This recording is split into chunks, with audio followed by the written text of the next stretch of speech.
മഴ തോരും മുൻപേ സീരിയലിൻ്റെ ലേറ്റസ്റ്റ് എപ്പിസോഡ് റിവ്യൂ ആണ് പറയുന്നത്. അങ്ങനെ ആ വിശാലമായ ഡൈനിങ് ഹാളിലെ വലിയ മേശയ്ക്ക് ചുറ്റുമിരിക്കുമ്പോൾ ശരണ്യയുടെയും അവളുടെ അമ്മയുടെയും ഉള്ളിൽ വല്ലാത്തൊരു പകപ്പും അതിശയും നിറഞ്ഞു നിൽക്കുന്നുണ്ടായിരുന്നു. ഇത്രയും വലിയൊരു വീട്, പണത്തിൻ്റെ ഹുങ്കുള്ള മനുഷ്യർ, ഇവരെല്ലാം തങ്ങളോട് എങ്ങനെ പെരുമാറുമെന്ന ഭയം പാവങ്ങളുടെ മനസ്സിലുണ്ടായിരുന്നു. പക്ഷേ ആ ഭയങ്ങളെല്ലാം അസ്ഥാനത്താക്കിക്കൊണ്ട് തന്നെ ബബിതയും കൃഷ്ണമോളും അവരുടെ മുന്നിലേക്ക് സ്നേഹത്തോടെ ഭക്ഷണം വിളമ്പി. ആ വലിയ വീട്ടിലെ കുട്ടികൾ തങ്ങൾക്ക് മുന്നിൽ നിന്ന് ഇങ്ങനെ ചിരിച്ചുകൊണ്ട് ചോറും കറികളൊക്കെ വിളമ്പുന്നത് കാണുമ്പോൾ തന്നെ ശരണ്യയുടെ അമ്മയുടെ കണ്ണുകൾ നിറയുന്നുണ്ടായിരുന്നു. കഴിക്ക് ചേച്ചി, ഇതെല്ലാം ഞങ്ങൾ ഉണ്ടാക്കിയതാ, ബബിത ചിരിച്ചുകൊണ്ട് പറഞ്ഞു. കൃഷ്ണമോളും അവർക്കൊപ്പം കൂടി. അലീനെ കാണാൻ വന്നതാണ് അവർ. അലീനയോടുള്ള ഈ ഒരു വീട്ടുകാരുടെ സ്നേഹം എത്രത്തോളം ഉണ്ട് എന്ന് ആ കാഴ്ചയിൽ തന്നെ ശരണ്യക്കും അമ്മക്കും മനസ്സിലായിട്ടുണ്ടായിരുന്നു. ഇതേ സമയത്ത് തന്നെ വീടിൻ്റെ പുറത്ത് ഇളം കാറ്റേറ്റ് മറ്റൊരു സംഭാഷണം നടക്കുന്നുണ്ടായിരുന്നു. സാക്ഷാൽ ബാലചന്ദ്രനും ഷാജിയും തമ്മിൽ. ഷാജിയെ ഭക്ഷണം കഴിക്കാൻ വിളിക്കാനാണ് ബാലചന്ദ്രൻ പുറത്തേക്ക് വന്നത്. ഷാജിയുടെ മുഖത്ത് വല്ലാത്തൊരു ഗൗരവമുണ്ടായിരുന്നു. രോഹിത്തും അവർക്കൊപ്പം നിൽക്കുന്നുണ്ട്. ഷാജിയേട്ട വന്ന് കഴിക്ക്, അവരൊക്കെ അകത്ത് കഴിക്കാനിരുന്നല്ലോ, പിന്നെന്താ ഷാജിയേട്ട മാത്രം വരാത്തത്? രോഹിത്ത് നിർബന്ധിച്ചു കൊണ്ടിരുന്നു. വേണ്ട മോനെ, എനിക്കിപ്പോൾ വിശപ്പില്ല, എനിക്ക് ഇതിൻ്റെ ഒന്നും ആവശ്യമില്ല. ഷാജി വളരെ പരുക്കനായി തന്നെ മറുപടി പറഞ്ഞു. ആ വലിയ വീടിൻ്റെ പടിവാതിൽക്കൽ നിന്ന് അവരുടെ ഭക്ഷണം കഴിക്കുന്ന സമയത്ത് തന്നെ ഷാജിയുടെ മനസ്സ് അനുവദിക്കുന്നുണ്ടായിരുന്നില്ല. പക്ഷേ ബാലചന്ദ്രൻ ഷാജിയുടെ കണ്ണുകളിലേക്ക് തന്നെ നോക്കി നിൽക്കുന്നുണ്ടായിരുന്നു. തൻ്റെ മകൾക്ക് തുല്യമായ അലീനെ ജീവിതത്തിലേക്ക് തിരികെ കൊണ്ടുവന്നവരാണ് മുന്നിൽ നിൽക്കുന്നത്. ബാലചന്ദ്രൻ്റെ മനസ്സിൽ വാക്കുകൾ തിരമാല പോലെ അടിച്ചു കയറി. ഷാജി, ബാലചന്ദ്രൻ പതുക്കെ വിളിച്ചു. ആ വിളിയിൽ ഒരു അച്ഛൻ്റെ സ്നേഹവും നന്ദിയും ഉണ്ടായിരുന്നു. രോഹിത് അപ്പോഴേക്കും ബാലചന്ദ്രനോടായി പറഞ്ഞു, അച്ഛാ, ഇതാണ് അലീനെ ചേച്ചിയെ രക്ഷിച്ച ഷാജിയേട്ടൻ. ചേച്ചി എപ്പോഴും പറയാറില്ലേ? ബാലചന്ദ്രൻ ഷാജിയുടെ മുഖത്തേക്ക് ഒന്നുകൂടി സൂക്ഷിച്ചു നോക്കി. ഇരുവരുടെയും കണ്ണുകൾ തമ്മിലടഞ്ഞു. ബാലചന്ദ്രൻ പതുക്കെ സംസാരിക്കാൻ തുടങ്ങി. ഷാജി, നിങ്ങൾ ആരാണെന്നും എന്താണെന്നൊക്കെ എനിക്ക് നന്നായിട്ടറിയാം. അലീനെ ആൾക്കാരെല്ലാം വളഞ്ഞിട്ട് ആക്രമിക്കുന്നതും അവളുടെ ദേഹത്ത് മണ്ണെണ്ണ ഒഴിച്ച് കത്തിക്കാൻ ശ്രമിക്കുന്നതൊക്കെ ഞാൻ നേരിട്ട് കണ്ടിട്ടില്ല. എനിക്ക് കാണാൻ കഴിയില്ല. ഫോണിലൊക്കെ ആ വീഡിയോ വന്നിരുന്നുവെങ്കിലും എൻ്റെ ഹൃദയം അത് കാണാൻ അനുവദിച്ചില്ല. പക്ഷേ എൻ്റെ മനസ്സിൽ ആ രംഗമുണ്ട്. അവിടെ വെന്തു മരിക്കാൻ പോകുന്ന നിമിഷത്തിൽ ഒരു ദൈവദൂതനെ പോലെ ഷാജി അവിടെ വന്നതും അവളെ രക്ഷിച്ചതൊക്കെ എൻ്റെ മനസ്സിൽ ഒരു ചിത്രം പോലെയുണ്ട്. ബാലചന്ദ്രൻ്റെ തൊണ്ടയിടറുന്നുണ്ടായിരുന്നു. നിങ്ങളുടെ ഓട്ടോയുടെ പുറകിൽ രക്ഷകൻ എന്ന് എഴുതി വെച്ചിരിക്കുന്നത് ഞാൻ കണ്ടു. അതെ, നിങ്ങൾ ശരിക്കും ഒരു രക്ഷകൻ തന്നെയാണ്. അലീനയ്ക്ക് രണ്ടാം ജന്മം കൊടുത്തത് നിങ്ങളാണ്. ഈ വീട്ടിൽ അലീന ആരാണെന്നും എന്താണെന്നൊക്കെ ചിലപ്പോൾ പുറത്തുള്ളവർക്ക് പല സംശയമുണ്ടായിരിക്കും. പക്ഷേ പലരും കരുതിയിരിക്കുന്നത് അവളിവിടുത്തെ ഒരു ഹോം നേഴ്സോ വേലക്കാരിയോ ഒക്കെയാണെന്നാ. പക്ഷേ അങ്ങനെയല്ല. അവരൊക്കെ എന്തൊക്കെ തന്നെ പറഞ്ഞാലും എൻ്റെ സ്വന്തം മോളാണ് അവൾ. ആ സ്ഥാനത്ത് തന്നെയാണ് ഞാൻ അവളെ കാണുന്നത്. ഷാജി ഇതൊക്കെ കേട്ട് ഒന്നും മിണ്ടാതെ നിൽക്കുമായിരുന്നു. പണക്കാരുടെ പൊങ്ങച്ചങ്ങൾ ഒരുപാട് കണ്ടിട്ടുള്ള ഷാജിക്ക് ബാലചന്ദ്രൻ്റെ വാക്കുകളിലെ സത്യസന്ധത പതുക്കെ മനസ്സിലാകുന്നുണ്ടായിരുന്നു. എനിക്കിപ്പോൾ 4 പെൺമക്കളാ ഷാജി, ബബിതയും കൃഷ്ണമോളും കൂടാതെ അലീനയും രേവതിയും. എൻ്റെ ജീവന അവർ. ആ അലീനയെ രക്ഷിച്ച് നിങ്ങളോട് എത്ര നന്ദി പറഞ്ഞാലും മതിയാവില്ല. പിന്നെ രോഹിത്തിൻ്റെ കാര്യം, അവന് ജയിലിൽ നിന്നും ഇറക്കാൻ വേണ്ടിയോ അവനെ രക്ഷിക്കാൻ വേണ്ടിയിട്ടോ ഞങ്ങൾ ഒരിക്കലും അലീനയെ ഉപയോഗിച്ചിട്ടില്ല. പണം ഇറക്കി കളിച്ചിട്ടുമില്ല. അലീന ഇവിടെ ഉള്ളത് കൊണ്ട് തന്നെ ഞങ്ങൾ രോഹിത്തിനെ രക്ഷിച്ചു എന്ന് ചിലർക്കെങ്കിലും തോന്നിയേക്കാം. പക്ഷേ അങ്ങനെയൊന്നുമല്ല. എൻ്റെ മകൻ ഒരു തെറ്റും ചെയ്തിട്ടില്ല എന്ന് ഞാൻ കണ്ണടച്ച് പറയില്ല. പക്ഷേ ഒരു പെൺകുട്ടിയെ, സ്വന്തം പെങ്ങളുടെ സ്ഥാനത്ത് കാണേണ്ട ഒരു പെൺകുട്ടിയെ അവൻ ഒരിക്കലും ഉപദ്രവിക്കില്ല എന്ന് ഈ അച്ഛന് നന്നായിട്ടറിയാം. കൂട്ടുകെട്ടുകളുടെയൊക്കെ സ്വാധീനം കൊണ്ട് അവൻ എന്തൊക്കെയോ ചെയ്തു പോയി. പക്ഷേ അവൻ്റെ മനസ്സൊരു വലിയ തെറ്റിലേക്ക് പോവാൻ അവനെ അനുവദിച്ചിട്ടില്ല. ബാലചന്ദ്രൻ്റെ വാക്കുകളിൽ ഒരു അച്ഛൻ്റെ വേദനയും ആശ്വാസവും ഉണ്ടായിരുന്നു. ഷാജി ദീർഘമായി ഒന്നുകൂടി ശ്വാസം എടുത്തുകൊണ്ട് പറഞ്ഞു, സാറേ, അതൊക്കെ കഴിഞ്ഞ കാര്യങ്ങളല്ലേ, അതൊക്കെ വിട്ടേക്ക്. ഞാൻ രോഹിത്തിനെ കണ്ടു, രോഹിത്തിനോട് സംസാരിച്ചു. അവൻ നല്ലൊരു കുട്ടിയാണെന്ന് എനിക്ക് മനസ്സിലായി. കൂട്ടുകെട്ടുകൾ കൊണ്ട് പറ്റിപ്പോയതായിരിക്കും. കാലമായ്ക്കാത്ത മുറിവുകളില്ലല്ലോ, എല്ലാം പതിയെ മാറിക്കോളും. ആ വാക്കുകൾ ബാലചന്ദ്രനും രോഹിത്തിനും വല്ലാത്തൊരു ആശ്വാസമാണ് നൽകിയത്. അവരെ പരസ്പരം മനസ്സിലാക്കുന്ന 2 മനുഷ്യർ തമ്മിലുള്ള വലിയൊരു മഞ്ഞുരുകിൽ തന്നെ നടക്കുകയായിരുന്നു. അകത്ത് ഭക്ഷണം കഴിക്കുന്ന ശരണ്യയും അമ്മയും അലീനയോട് യാത്ര പറയാനായി വന്നു. പുറത്തെ സംസാരങ്ങൾക്കൊന്നും ചെവി കൊടുക്കാതെ ആ വീടിൻ്റെ ഒരു കോണിൽ ഒരു മൂർഖൻ പാമ്പിനെ പോലെ തന്നെ വൈജയന്തി ഇരിക്കുന്നുണ്ടായിരുന്നു, കാതു കൂർപ്പിച്ചുകൊണ്ട്. പുറത്തെന്താണ് നടക്കുന്നത് എന്നറിയാനുള്ള വ്യഗ്രതയിലായിരുന്നു വൈജ. ഇത്രയും പാവപ്പെട്ടവരും കോളനിയിലുള്ളവരുമായ കുറേ മനുഷ്യർ തൻ്റെ വീട്ടിൽ വന്ന് സുഭിക്ഷമായി ഭക്ഷണം കഴിക്കുന്നത് വൈജയന്തിക്ക് സഹിക്കാനാവുന്നില്ല.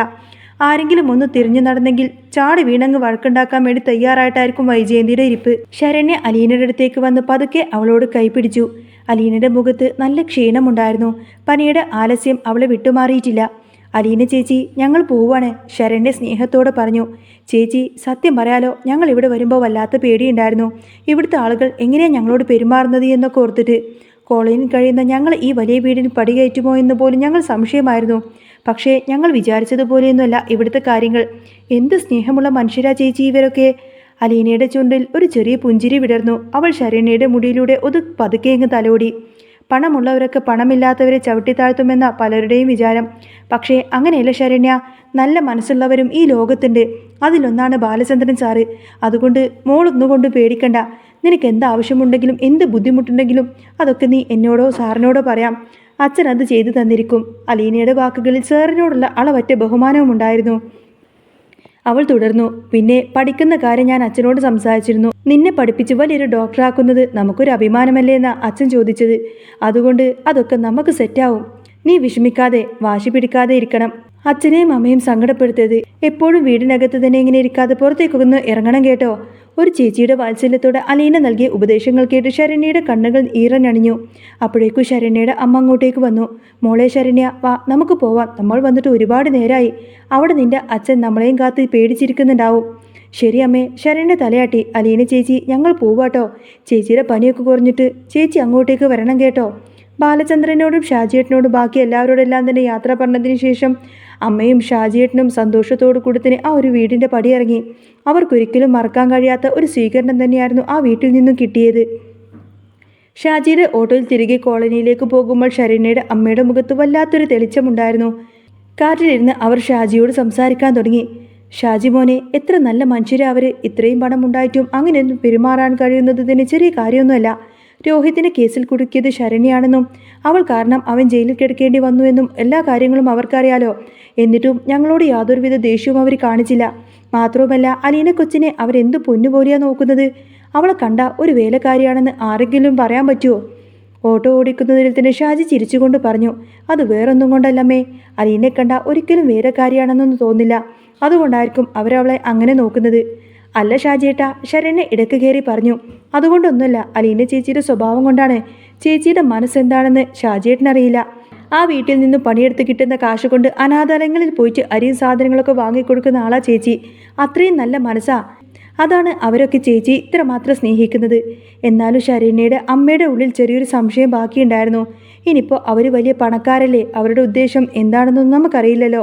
എങ്കിലും ബാലചന്ദ്രനോടും കുടുംബത്തോടും അവർക്ക് വലിയൊരു മതിപ്പ് തോന്നിയിട്ടുണ്ടായിരുന്നു എന്നത് സത്യം തന്നെയാണ്. ശരണ്യയും അമ്മയും തിരികെ വീട്ടിലേക്ക് എത്തിയപ്പോൾ അവരെ കാത്ത് ആകാംക്ഷയോടെ നിൽക്കുന്നുണ്ടായിരുന്നു ശരണ്യയുടെ അച്ഛനും ഗോപനും. ഉച്ചക്ക് ചോറുമായി പോയവർ വൈകുന്നേരമായിട്ടും തിരികെ എത്താത്തതിൻ്റെ ഭയം ദേഷ്യം അച്ഛൻ്റെ മുഖത്തുണ്ടായിരുന്നു. നിങ്ങളിത് എവിടെ പോയി കിടക്കുമായിരുന്നു ഇത്രയും നേരം? ഗോപു ദേഷ്യത്തോട് ചോദിച്ചു. പോയത് വല്ല സ്വർഗത്തിലേക്കുവാണോ? ശരണ്യയുടെ അമ്മ ഒരു പുഞ്ചിരിയോടുകൂടെ അകത്തേക്ക് കയറി. അതേ ഗോപു, അത് സ്വർഗം തന്നെയാ. നമ്മൾ വിചാരിച്ചതുപോലെയൊന്നുമല്ല കാര്യങ്ങൾ. അവിടെ ചെന്നപ്പോൾ അവർ ഞങ്ങളോട് പെരുമാറിയത് എങ്ങനെയാണെന്നറിയാമോ? വലിയ സ്നേഹമുള്ള മനുഷ്യരെ അവർ. ഞങ്ങളെ അകത്ത് കൊണ്ടുപോയിരുത്തി സ്വന്തം വീട്ടിലെ കുട്ടികളെപ്പോലെ അവർ അലീനയോടൊക്കെ പെരുമാറുന്നത്. ആ വീട്ടിലെ 3 മക്കളും ചേർന്ന ഞങ്ങൾക്ക് വെച്ച് വിളമ്പി തന്നത്. അവരാണ് ആ വീട്ടിലെ പണിയൊക്കെ ചെയ്യുന്നത്. ഇതൊക്കെ കേട്ട് ഗോപു പുച്ഛത്തോടെ ചുട്ടൊന്ന് കൂട്ടി. ഓ, അതിനിപ്പോൾ എന്താ ഇത്ര വലിയ കാര്യം? പണക്കാരാകുമ്പോൾ അവരങ്ങനെയൊക്കെ കാണിക്കും. അവരുടെ ആ വലിയ വാക്കുകളിൽ വീണാൽ പിന്നെ നമുക്കങ്ങ് പണി കിട്ടും. ശരണ്യ ഗോപുവിന് നേരെ തിരിഞ്ഞു. അങ്ങനെയൊന്നുമല്ല ഗോപേട്ട, അവരൊന്നും അഭിനയിക്കുന്നവരല്ല. അലീന ചേച്ചി ആ വീട്ടിൽ നിൽക്കുന്നത് തന്നെയാണ് ആ ചേച്ചിയുടെ നല്ല മനസ്സുകൊണ്ടാണ്. സാറിൻ്റെ മക്കളാണെങ്കിലും സാറാണെങ്കിലും ഞങ്ങളോട് എന്ത് സ്നേഹത്തോടെയാണ് സംസാരിച്ചതെന്നറിയോ? അവരൊന്നും ഒരിക്കലും നമ്മൾ കരുതുന്നത് പോലെ ചീത്ത മനുഷ്യരൊന്നുമല്ല.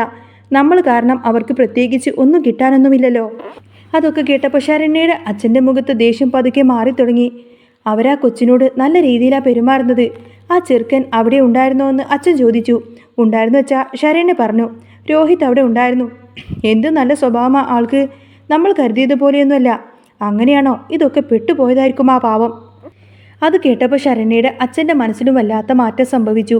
നേരത്തെ അവിടെ പോകുന്നതിനോട് തീരെ താല്പര്യമില്ലായിരുന്ന അച്ഛൻ പതുക്കെ കാര്യങ്ങളൊക്കെ മനസ്സിലാക്കി തുടങ്ങി. അല്ല, ആ അലീന കൊച്ചിന് പണിയൊക്കെ കുറഞ്ഞോ? അച്ഛൻ്റെ ആ ചോദ്യത്തിൽ ആ കുടുംബത്തോടുള്ള അവരുടെ വിരോധം മുഴുവൻ മാറിയതിൻ്റെ ലക്ഷണമുണ്ടായിരുന്നു. അതേസമയം നെടുമ്പുരയ്ക്കൽ വീട്ടിൽ കാര്യങ്ങളൊന്നും അത്ര ശാന്തമായിരുന്നില്ല. വൈജയന്തിൻ്റെ മുറിയിലേക്ക് എന്തോ കൊടുക്കാനായി ചെന്നതായിരുന്നു ബബിത. വൈജയന്തി കത്തിയേറിയുന്ന കണ്ണുകളോട് ബബിതയെ നോക്കി. ആ, വന്നിട്ട് പോയോ നിൻ്റെയൊക്കെ അതിഥികൾ? വൈജയന്തി പുച്ഛത്തോടെ ചോദിച്ചു. എന്നിട്ട് നീ എല്ലാം കൂടി അവർക്ക് എന്താ വെച്ച് വിളമ്പിക്കൊടുത്തത്?